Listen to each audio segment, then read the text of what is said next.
నమస్కారం అండి. నేను మా పిల్లలు టీసీ తీసుకొచ్చేదానికి నారాయణపురానికి వచ్చినాను. బైక్లో తెలిసిన ఆయన్ని తోడుకొని వస్తే అప్పు తీసుకున్నందువల్ల టీసీని చింపేదానికి ప్రయత్నించినారు. నేను చేయలేసి పీక్కున్నాను. అయినా కూడా బట్టలనంతా గుంజి బయట వస్తేనే నన్ను కొట్టి లాక్కెళ్ళి చెట్టుకు కట్టేసి మార్చేసినారు. ముందు మా ఆయన్నే చేసినారు. నైటే తోడుకొని వెళ్ళి మా ఆయన దిగులు పడి వెళ్ళిపోయినాడు. నాకు ఆ పెళ్ళాం వద్దు, బిడ్డలు వద్దని. వాళ్ళ తమ్ముడికి 16 లక్షలు ముందరికి నిలిచి ఇచ్చిన దానికి ఆ అప్పుకు దిగులు పడి మా ఆయన కొద్దిగా చేసినాడు. వాళ్ళు ఎట్లు ఇచ్చినారో అట్లా ఇస్తామని మంచిగానే చెప్తా ఉన్నాం. వినలేదు. చాలా దారుణంగా కొట్టి మా పిల్లోడు ఏడుస్తూ ఉంటే రోడ్డుకి ఇచ్చేసి చేసిండారు. ఇస్తాము, మాకు ఏదైనా లోన్ ఈయన వస్తే ఇస్తామని చెప్పినాము. చేసిండారు. చీరనంతా ఇప్పి కొట్టి తాడు తీసుకొచ్చి కట్టేసి మూతినంతా గిల్లి గొంతు పిసికి చంపేస్తామని బెదిరించినారు. చెప్పితే కూడా వినలేదు.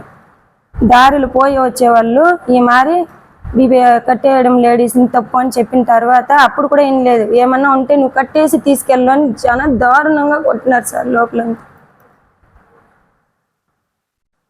చేస్తూ ఉన్నారు. ఆ ఊర్లో పోయేదానికి వచ్చేదానికి లేదు. తెగ ఇచ్చి నిన్ను పోయినాను నారాయణపురానికి. చేసినారు. నేను వస్తే ఇట్లా చేస్తారని ముందునే చెప్తుంది. అయినా ఏం లేదు. తల్లిగా వచ్చి సంతకం పెట్టి టీసీ తీసుకొని పోవాల, పిల్లల భవిష్యత్తు ఇది అని చెప్పినారు. నేను నిన్న 1 గంట 10 నిమిషాలకు వెళ్ళినాను. ఆ 1 గంట 10 నిమిషాలకు జరిగింది. నేను పోయేటప్పుడే ఇంటి దగ్గర రోడ్డు పక్కన కాసు కూర్చున్నారు. టీసీ తీసుకొని బయట వచ్చేటప్పటికి చేసినారు. మునికేనప్ప, రాజా, వెంకటమ్మ, జగదీశ్వరి.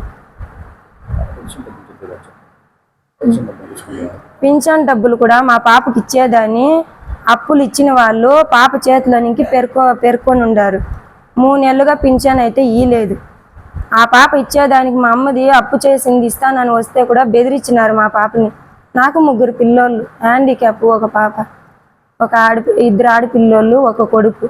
మా కొడుకుని తీసుకెళ్ళినాను. వాడిని ఈడ్చి రోడ్డుకి వేసేసి మా అమ్మను కట్టొద్దంటే కూడా తాడేసి లాగి కట్టినారు. తీసుకుని దాన్ని ఇస్తామని అమ్మను మంచిగానే చెప్తా ఉన్నాను. అయినా వినలేదు. నా మెడలో ఉండే బొట్టునే కూడా నా మొగుడు బాగుంటే చాలు. ఒకప్పుడు బాగా బతికినోడు. 1,00,000 తీస్తే 1,00,000 వడ్డీ కట్టిండాడు. ఊరికి వచ్చేదానికిలే పోయేదానికిలే. మాకేదో కాలనీ ఇల్లు వచ్చింది. ఆ కాలనీ ఇల్లు కట్టుకుంటే దాన్ని అమ్మేసేయి అంటూ ఉన్నారు. మా అమ్మ వాళ్ళు కొంచెం హెల్ప్ చేస్తున్నారు. ఇల్లు లేక వాకిలు లేక ఏదో చిన్న ఇల్లు మా మొగుడి ఇల్లు. మేమేదో కష్టపడి మా పింఛన్ డబ్బులు మా పాపకు వచ్చింది ఇంతో కొద్దిగా కూడిపెట్టి మా నగ నట్రా ఉంటే పెళ్ళికేసింది. ఇల్లు కట్టుకొని ఉన్నాం. ఊరికైనా అప్పు చేసి ఇల్లు కట్టుకొని ఉండారని సతాయిస్తారు మమ్మల్ని. చాలా టార్చర్ పెడతారు. ఊరు పోయేకలే వచ్చేకలేదు. మా పిల్లోళ్ళు 1 సంవత్సరము ఆడ తినేదానికి ఉండేదానికి చాలా కష్టపడి ఉన్నారు. స్కూల్కి పోయేటప్పుడు వచ్చేటప్పుడు సాపిస్తారు. పిల్లోళ్ళని కత్తితో పొడుస్తాము, మూట్లు కసి కడతాము. అప్పు ఇవ్వకపోతే మీ నాన్న ఎక్కడున్నారు, మీ అమ్మ ఎక్కడున్నారు అని చేసినారు అప్పుల వాళ్ళంతా. ఇంటికి వచ్చి నైట్లో తలుపులు తట్టేవాళ్ళు. మా అమ్మ వాళ్ళ ఇంటికి వెళ్ళి కూలి పని చేసుకొని అప్పు తీర్చుతాము. ఇచ్చిన వాళ్ళ డబ్బులు మనం ఇవ్వాలా? వాళ్ళు ఎంత కష్టపడి ఇచ్చిందని ప్రయత్నిస్తుంది. అయినా కాలేదు. ఆడది ఎన్ని లక్షలు తీర్చేదానికి అవుతుంది. మా మొగుడితో గొడవలు పడినాను, కాలేదు. మా మొగుడే నన్ను వదిలేసి వెళ్ళిపోయినాడు. నీ వల్ల అయితే బిజినెస్ నువ్వు ఎలాగైనా బతుకు అని చెప్పేసి వెళ్ళిపోయినాడు. ఎక్కడున్నాడో నాకు తెలియదు. బెంగళూరులో అయితే ఒకే ఇంట్లో పని చేసుకొని 15,000 ఇస్తారు కడుక్కొని ఉండాను. నేను జతలో మా అమ్మని పెట్టుకొని ఉండాను. నా జతకి బెంగళూరు అంటే నాకు తెలియదు ఎట్లా ఏమేమి. మా అమ్మని పిలుచుకొని నైటే వెళ్ళిపోతుంది. మా అమ్మ వాళ్ళ ఇంటికి అడిగి వచ్చి బెదిరించేవాళ్ళు. చంపేస్తా పొట్టు ఇడి అనేసి చేస్తా ఉన్నారు. ట్రైన్లకు వస్తే ట్రైన్లో అంతా ఎదికేవాళ్ళు, రోడ్ల మీద పడి ఎదికేవాళ్ళు.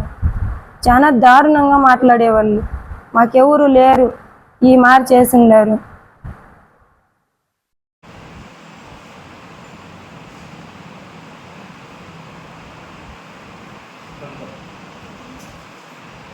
చూడమ్మా